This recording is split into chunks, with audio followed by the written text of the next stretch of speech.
Сегодня у нас показательная игра по теме «В интересах защиты окружающей среды необходимо ограничить экономическое развитие». У нас встречаются две команды. Игра проходит в формате Карла Поппера. Итак, для конструктивной речи приглашается спикер команды утверждения. Ваш регламент 5 минут. Пожалуйста.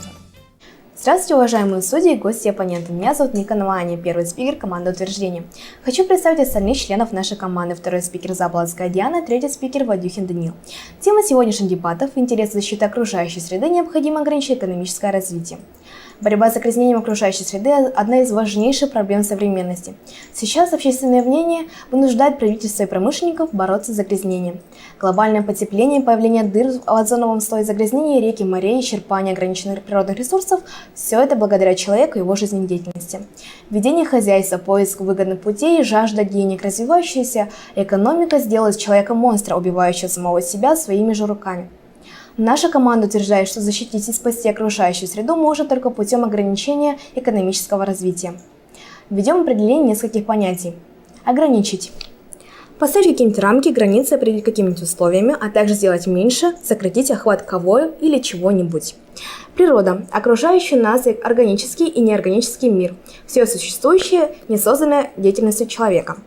Рациональное природопользование. Это сознательное регулирование природохозяйственной связи на экономической основе. Это понятие включает экономическую эффективность использования, охрану и воспроизводство. Наша команда вносит следующий критерий – сохранение природы. Человек – часть природы. Для нормальной жизнедеятельности человека необходимо ее сохранить. Наш первый аргумент – природа – естественная среда обитания человека. Жизнь человека невозможна без чистой воды, чистого воздуха и экологически чистых продуктов.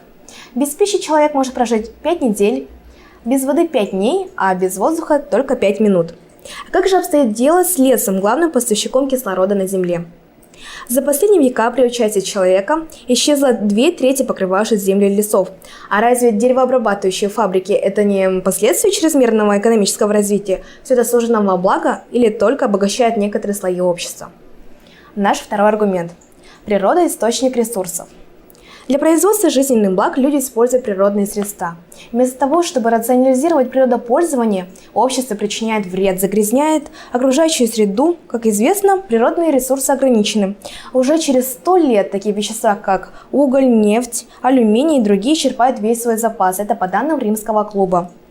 Нам необходимо начать программу по сохранению природы, иначе в будущем экономика как наука перестанет просто существовать. Наш третий аргумент.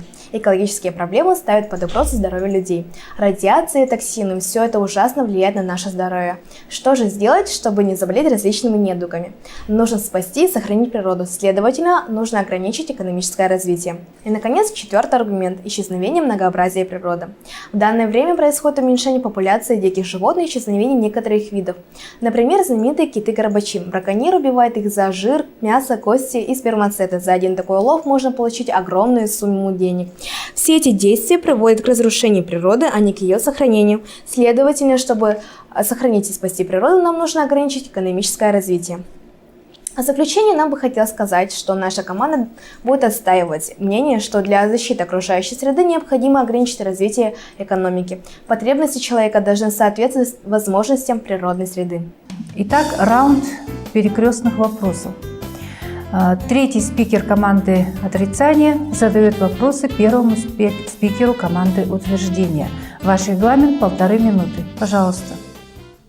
В ходе вашей речи у нас возникли некоторые вопросы.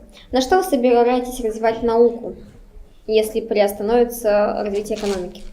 Но мы здесь ввели понятие «ограничить», это то есть поставить какие-нибудь рамки, определить какими-нибудь условиями. Мы не говорим о застое экономики и о исчезновение самой науки экономики. Как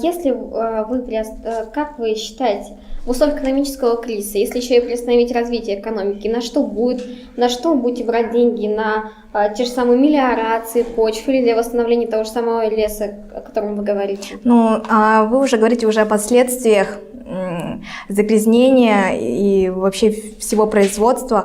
Вообще нужно не делать этих вещей, и что не будет приводить живем сейчас, в данное время. Как мы что, назад вернемся или что? Спасибо. Следующий вопрос. Насчет уже введенных мегапроектов, которые уже введены, и если мы приостановим экономику, как мы будем их спонсировать? Ну, опять-таки, мы не будем останавливать экономику, мы лишь ее ограничим, ее развитие. А в условиях экономического кризиса, где мы возьмем столько денег? Ну, если вы говорите, что уже мегапроекты уже открыты, тогда уже идут деньги на восстановление природы. Для конструктивной речи приглашается первый спикер команды «Отрицание». Ваш регламент 5 минут.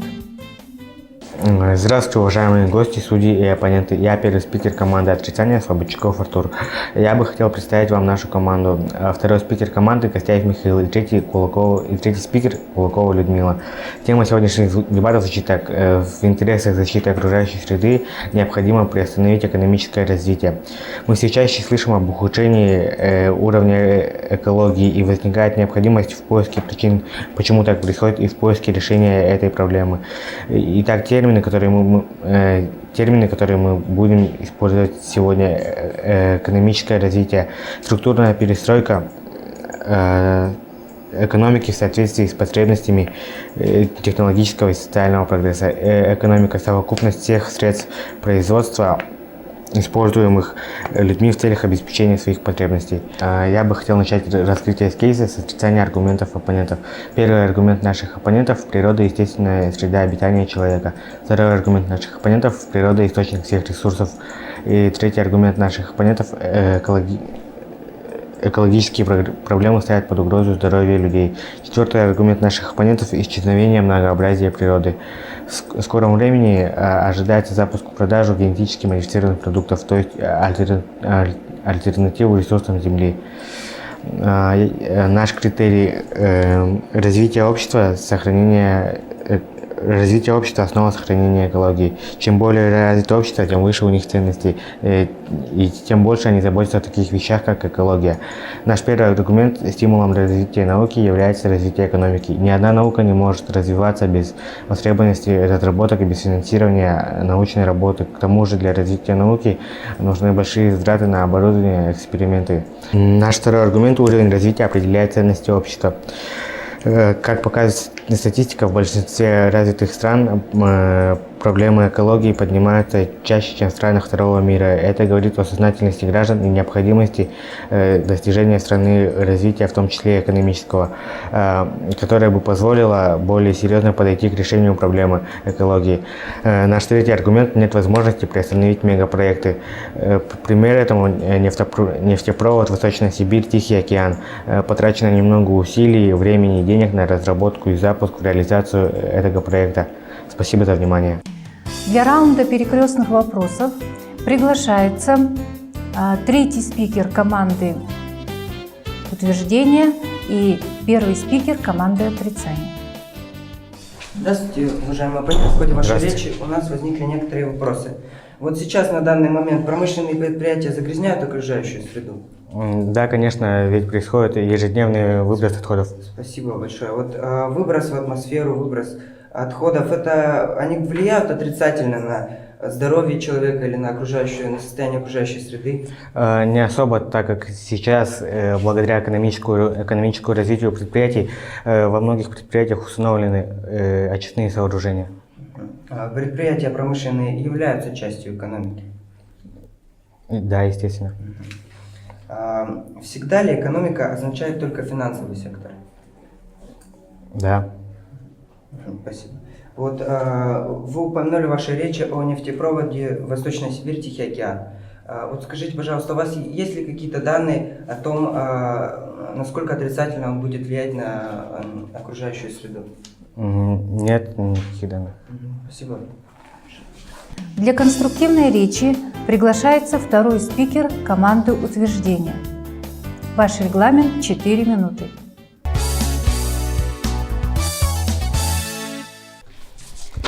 Здравствуйте, уважаемые судьи, оппоненты и гости. Тема наших сегодняшних дебатов гласит: целях защиты окружающей среды необходимо ограничить экономическое развитие. Постараемся убедить вас в этом.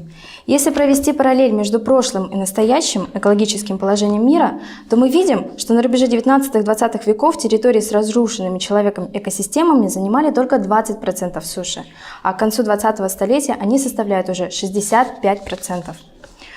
Хотелось бы опровергнуть некоторые аргументы наших оппонентов. Первый аргумент – стимул развития науки. Но как промышленные предприятия и автомобили могут влиять на развитие науки? И неужели из-за ограничения экономического развития куда-то утекут финансы или что-то в этом роде? То есть наука будет развиваться так, как и развивалась раньше. Второй аргумент – уровень развития определяет уровень общества. Если думать только о престиже страны, как же мы вообще выживем и как мы сохраним нашу планету и что будет с экологией и вообще здоровьем людей? Критерием нашей команды является сохранение природы как необходимое условие существования человека. Во-первых, потому что природа – естественная среда обитания человека. Как сказал наш первый спикер, под этим мы имеем в виду необходимые условия существования – еду, воздух и воду. Ведь ни для кого не секрет, что промышленные предприятия и выхлопные газы автомобилей вытесняют кислород и загрязняют мировой океан. По данным Всемирной организации здравоохранения, вода содержит 13 тысяч потенциально токсичных элементов. 80% заболеваний передается водой. 25 миллионов человек ежегодно умирают от них. Причиной каждой трети смерти ребенка на Земле является загрязнение воды. Экологические факторы, такие как загрязнение воды и воздуха, являются причиной 23% смертей в мире. Во-вторых, природа – это источник всех природных ресурсов. В настоящее время мы наблюдаем практически истощение ресурсов Земли. Только до эпохи промышленной революции на Земле был уничтожено по разным оценкам от 30 до 50% лесов. За 20-е столетие площадь лесов на планете уменьшилась на 1/3. В расчете на одного жителя Земли из ее недр ежегодно извлекается и перемещается 50 тонн сырого вещества. И только, причем, 2 тонны из них превращаются в конечный продукт, остальные же 48 тонн – отходы. Один житель индустриально развитых стран потребляет сегодня столько же ресурсов, сколько 20 человек из развивающего мира. Например, один американец потребляет столько же энергии, сколько 14 китайцев, 280 непальцев и 581 житель Эфиопии. В-третьих, экологическая проблема ставит под угрозу здоровье и психологическое состояние людей. То есть сюда входит рост числа онкологических заболеваний, распространение наркомании и токсикомании, рост суицида, стрессов, нервных потрясений. По данным Росстата, в 2008 году в России от злокачественных новообразований, то есть от рака, умерли 285 тысяч человек. В-четвертых же, исчезает многообразие природы, происходит ее оскудение, деградация. На Земле выбирают тысячи видов животных и растений. За 20-е столетие полностью исчезли либо близки к исчезновению около 25 тысяч видов высших растений, более 1000 видов диких животных. И в конце хотелось бы дополнить, что ежедневно от загрязнения окружающей среды в мире умирает 8 тысяч человек в день. И эта ужасающая цифра говорит о том, что только сам человек может спасти жизнь на Земле путем ограничения экономического развития. Спасибо за внимание. Для раунда перекрестных вопросов приглашается первый спикер команды «Отрицание» для того, чтобы задать свои вопросы второму спикеру команды «Утверждение». Ваш регламент – 1,5 минуты. В ходе вашей речи у нашей команды возникло несколько вопросов. Согласны ли вы, как вы считаете, за счет чего пополняется бюджет страны? Бюджет? Да. Инноваций? А налоги вы не считаете? Налоги, не только налоги. Итак, следующий вопрос. Согласны ли вы с тем, что экономическое развитие способствует мелиорации земель? Экономическое развитие? Не только экономическое развитие. Итак, следующий вопрос. Можете ли вы представить себе жизнь сегодня без новых технологий? Нет. Далее, для конструктивной речи приглашается второй спикер «Отрицание». Ваш регламент – 4 минуты. Мне бы хотелось начать свою речь с отрицания аргументов наших оппонентов и отрицания речи первого и второго спикера. В В своей речи первый спикер утверждения говорил, что необходимо бороться с загрязнением природы, что промышленность загрязняет природу. Мы с этим согласны, но хотелось бы заметить, что если остановить экономическое развитие, то будет отсутствовать источники финансирования, они перестанут существовать, которые необходимы для восстановления природы, для восстановления, например, тех же вырубленных лесов, как говорил первый спикер. Например, хотелось бы еще привести пример. Наши оппоненты говорили о том, что автопроизводство, оно вредит окружающей среде. Да, действительно, автопроизводство, оно наносит непоправимый вред. Но как раз-таки в данный момент автопроизводители ищут различные пути решения именно экологических проблем.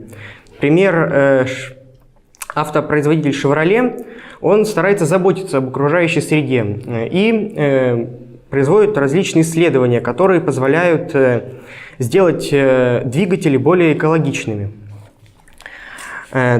Если мы остановим экономическое развитие, то у автоконцернов просто не будет возможности переводить свое грязное производство на экологичное.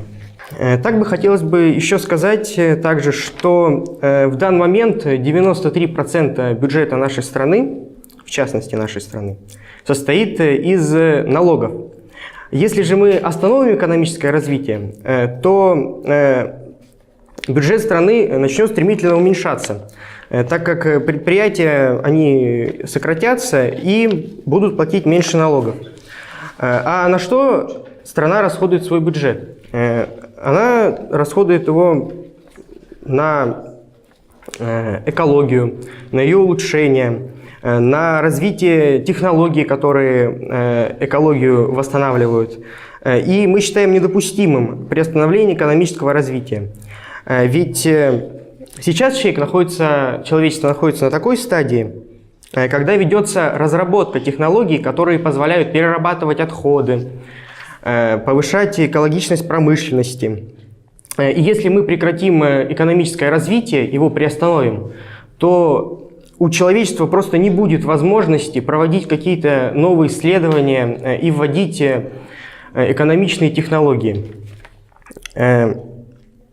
Мы считаем, что сейчас человечество находится на пути решения экологической проблемы. А экологическая проблема, она требует в себя очень больших финансовых вливаний. Итак, мы продолжаем утверждать, что экономическое развитие останавливать нельзя. Спасибо за внимание. Для раунда перекрестных вопросов приглашается первый спикер команды утверждения и второй спикер команды отрицания. Ваш регламент – 1,5 минуты. У меня первый вопрос. Что вы подразумеваете под словом «экономическое развитие»? Экономическое развитие – это развитие экономики страны и развитие социальное ее жителей. А автомобилестроение – это экономический фактор? Да, автомобилестроение, оно в экономическом развитии играет очень большую роль. Как это будет влиять на регресс? На регресс? Нет, не влияет на регресс. Ну ладно. Выбросы отходов, загрязнение, все это последствия человеческой деятельности? Да, это последствия человеческой деятельности, но если приостановить экономическое развитие, то не будет возможности разработки технологий, которые позволят уменьшить эти отходы. Ну, значит, человек сам губит природу? Да, человек сам губит природу, но без финансов невозможно это прекратить.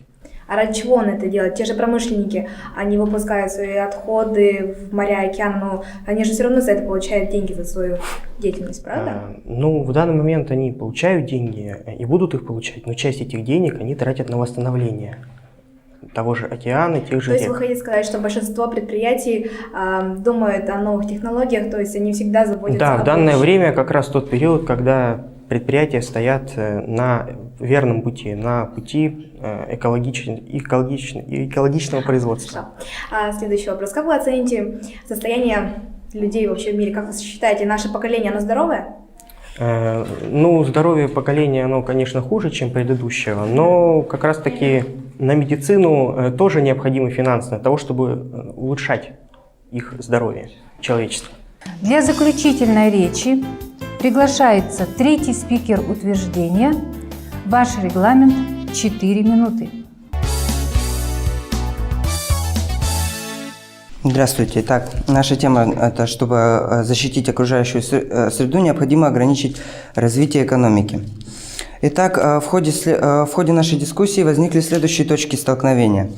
Наши оппоненты утверждали, что если мы приостановим экономическое развитие всего мира, то нам будет очень трудно остановить мегапроекты, в которые вложены там огромные деньги, в которые там вложено столько сил, и мы понесем большие потери от этого. Ну, во-первых, что хотелось бы на это сказать. Мы утверждаем, что мегапроекты строятся всегда с учетом возможных экологических последствий, которые они могут понести. То есть большинство мегапроектов, которые сейчас строятся, они уже построены с тем учетом, чтобы минимизировать какие-то экологический вред, то есть вред, нанесенный окружающей среде от их работы. Например, тот же мегапроект «Восточная Сибирь, Тихий океан», о котором говорили наши оппоненты. Этот проект обсуждался на самом высоком уровне, и были специальные комиссии, которые постановили, чтобы этот проект был более экологичным, чтобы он менее загрязнял окружающую среду, в частности озеро Байкал, это гордость нашей страны, чтобы отвести его на несколько километров, этот трубопровод, от озера. То есть получается, что мегапроекты, которые уже сейчас существуют, они построены с учетом возможного экологического вреда, а мегапроекты, которые будут вводиться, они просто будут вводиться не так интенсивно, не такими большими темпами, но это не значит, что мы там останемся на уровне развития там Нигерии там, или Непала. Допустим, так, следующее, о чем мы спорили в ходе нашей дискуссии, это о том, что если мы приостановим экономическое развитие, то пропадет стимул для науки, то есть там прекратится закупка нового оборудования, прекратятся поступления финансовые, вливания в разработку более экологически чистого производства. Ну, хотелось бы сказать, что сейчас далеко не все производители, очень малая часть производителей действительно добросовестно уделяет внимание тому, чтобы сократить влияние на окружающую среду вредное от своих предприятий. Большинство из них все-таки думают именно о своей прибыли. Они не думают о том, чтобы оставить будущему поколению там, хорошую экологию, там, хорошую окружающую среду. Так, следующая точка столкновения – это уровень развития уровень развития общества определяет уровень развития экологии. То есть наши оппоненты говорили о том, что общество будет развиваться экономически, значит, будет повышаться осознание того, что мы зависим от природы. Но, как показывает сегодняшние реалии, общество не до конца это осознает даже при том экономическом развитии, которое существует сейчас. Так и нужны ли те темпы экономического развития нам сейчас, если в будущем, возможно, уже некому будет заниматься там той же наукой, экономикой. Значит, наши оппоненты говорили, что, опять же, что вот нельзя останавливать мегапроекты, об этом я уже говорил. Ну, хотелось бы сказать, что природа не знает никаких прав, ей известны только законы. За этим высказыванием американского критика и историка Джеймса Адамса кроется глубокий смысл. То, что природе фактически глубоко наплевать на наши права, на наши какие-то потребности. Ей известны только свои законы. Мы живем по законам природы, мы не можем от них отступать, и мы не можем вредить окружающей среде в таких больших количествах. Для заключительной речи приглашается третий спикер команды «Отрицание». Ваш регламент – 4 минуты. Еще раз хочу поприветствовать наших оппонентов, судей и таймкипера. Сразу бы хотелось начать с опровержения наших оппонентов. Если приостановление экономики сократит средства для реализации мегапроектов, это может привести к низкому качеству их строительства, что в свою очередь может привести к катастрофам. Вы говорили о том, что если с учетом... Знаете ли вы, сколько денег ушло на экологичное производство того же самого нефтепровода Восточная Сибирь, Тихий океан? Сколько шло вопросов и споров? И в конце концов они пришли к тому, чтобы минимально навредить нашей экологии. В любом случае, если приостановить, как можно приостановить огромную систему, огромную экономичную систему, как можно ее приостановить и изменить, и какие будут потери вследствие этого. Нужно жить нынешним днем, и для того, чтобы исправить старые ошибки, нужны новые технологии, новые инновации, а на них нужны деньги. Также вы говорили, ваш второй спикер говорил в раунде перекрестных вопросов, то, что за счет налогов роли бюджета России не играет. Наш второй спикер привел факт, что 93% зависит именно от налогов. А налоги, они идут, естественно, с предприятий. В условиях экономического кризиса откуда будут брать деньги на то же самое, на реализации тех мегапроектов, которые сейчас активно внедряются в нашу жизнь, которые уже запущены, которых нельзя остановить? Как мы будем их продолжать финансировать? Потому что, как известно, финансирование, оно идет постепенно, решаются проблемы по мере их поступления. Конечно, это все учтено, но если приостановить экономику, резко упадет прибыль, и не на что будет реализовывать все мегапроекты. Также вы говорите о здоровье. То, что у людей ухудшается здоровье. В данный момент это можно исправить только с помощью медицины, новых технологий в медицине. На что эти технологии реализовать, на что их закупать?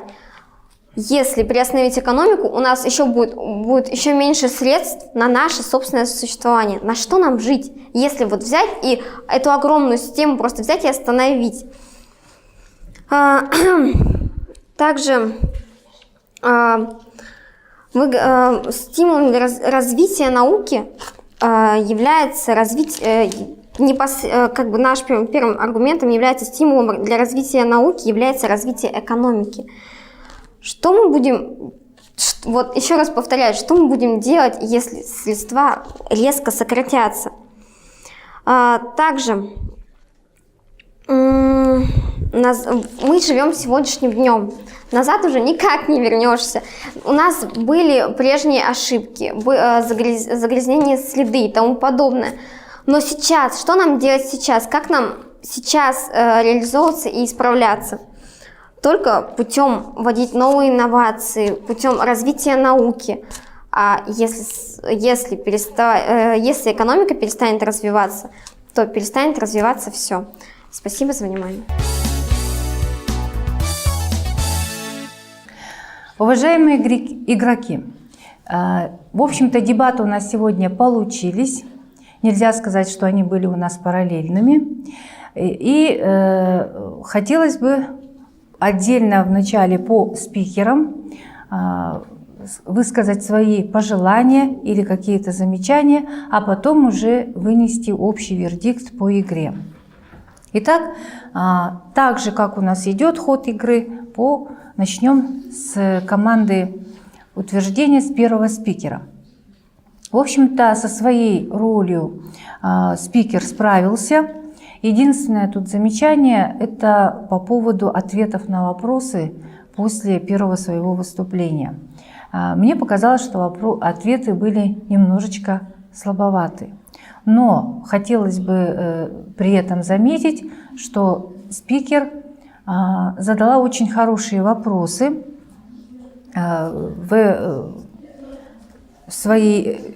по своей структуре, когда она задавала эти вопросы для первого спикера команды, для второго спикера команды отрицания. Вопросы были интересные, и можно так сказать, что вопросы-ловушки тут были, в общем-то, да? Но, к сожалению, вот эти интересные вопросы, заданные Аней, не были использованы потом в последующем выступлении второго спикера, да? Так, теперь первый спикер команды отрицания. Здесь хотелось бы отметить вот какие моменты, да? Мне очень понравилось, как вы задавали вопросы, но это уже по, опять же, своей структуре. Но по поводу вот ответов, так, здесь можно было бы как-то более развернуто ответить на вопросы. Ну и с ролью в том, что первый спикер команды отрицания должен обязательно вначале опровергнуть. Но мне показалось, что здесь были некоторые аргументы опровергнуты, да? Ну, в основном это прозвучало то, что касалось того, что развитие невозможно без финансов и так далее. Ну, например, совершенно осталось без внимания вот такой аргумент, как о том, что экологические проблемы могут привести к психологическим и к ухудшению здоровья, в частности, да, и о том, что вот это, в общем-то, какой-то ведет жажду, денег и прочее. В общем, не все аргументы были опровергнуты. Так, но при этом были выдвинуты свои аргументы. Теперь то, что касается конструктивной речи второго спикера команды утверждения. Мне очень понравились те данные, которые были здесь приведены. Видно, что команда основательно подготовилась по поводу нахождения данных. Очень много статистических, цифровых каких-то вот данных, причем даже немножечко утрированно это прозвучало, но при этом выпукло осветило. И все аргументы были подкреплены. Но опять же, вот по поводу ответов на вопросы как-то односложно, однозначно отвечала. Можно было как-то более глубже ответить на вопросы. И еще раз хочется отметить, что Артур задал здесь довольно интересные, хорошие вопросы. Так, далее. Второй спикер команды отрицания. К сожалению, по поводу вот роли спикера должно было быть так, что должен был быть, вот было об этом заявлено, что будут опровержения как спикера первого, так и второго. Но первого спикера вы опровергли, и то не все аргументы, а как-то больше на одном зациклились аргументе, да? Но при этом второго спикера данные не были опровергнуты никак, хотя до этого было заявлено, что вы опровергнете и второго спикера тоже. Ну и примеров могло быть более разнообразно и доказательно. Ну и вот это, к сожалению, в общем-то, снизило ваши баллы вот в данном случае. Так, и по поводу вопросов. Ну, в общем-то, конкретные были заданы вопросы, и также конкретно прозвучали ответы. В общем, такой вот раунд у нас получился. По поводу заключительных речей. Заключительная речь третьего спикера команды утверждения. Ну, здесь было по структуре, то есть действительно должен третьей своей заключительной речи обязательно должны прозвучать точки столкновения. Все 3 точки столкновения были указаны. Но вот как хочется отметить, вот те вопросы, довольно интересные вопросы, которые были заданы первым спикером вашей команды, второму спикеру, они не были, к сожалению, использованы. Ну вот в вашем выступлении. А также не уложились в регламент, хотя, видимо, потому что, то есть темп речи мог бы быть немножечко побыстрее. Так. Но сам анализ игры был произведен. И далее то, что касается третьей заключительной речи третьего спикера, команды отрицания. Прозвучало очень много таких риторических вопросов, то есть как бы вопросы, которые не требовали у нас в данном случае ответа. Да, речь была эмоциональна, как и должно быть у третьего спикера. И основной упор был сделан, как я поняла, опять же, на одну точку столкновения, то, что вот без поступлений, без этих налоговых, как в данном случае было сказано, поступлений, к сожалению, не будет возможно вот эти самые экологические загрязнять. Ну, в результате по рангам получается следующее. Лучшим спикером в команде утверждения стала Никонова Аня с 29 баллами. В команде отрицания лучшим спикером стал Слободчиков Артур с 26 баллами. Но общие баллы команд, ну, далее по рангам. Второй ранг я присудила второму спикеру команды утверждения. Третий ранг первому спикеру команды отрицания. Четвертый ранг третьему спикеру команды утверждения. Пятый ранг третьему спикеру команды отрицания. И шестой второму спикеру команды отрицания. В результате с количеством баллов 81 у команды утверждения против 70 баллов у команды отрицания победила команда утверждения. Таким образом, действительно делается вывод, что на сегодняшний день в интересах защиты окружающей среды необходимо ограничить экономическое развитие. Спасибо за внимание.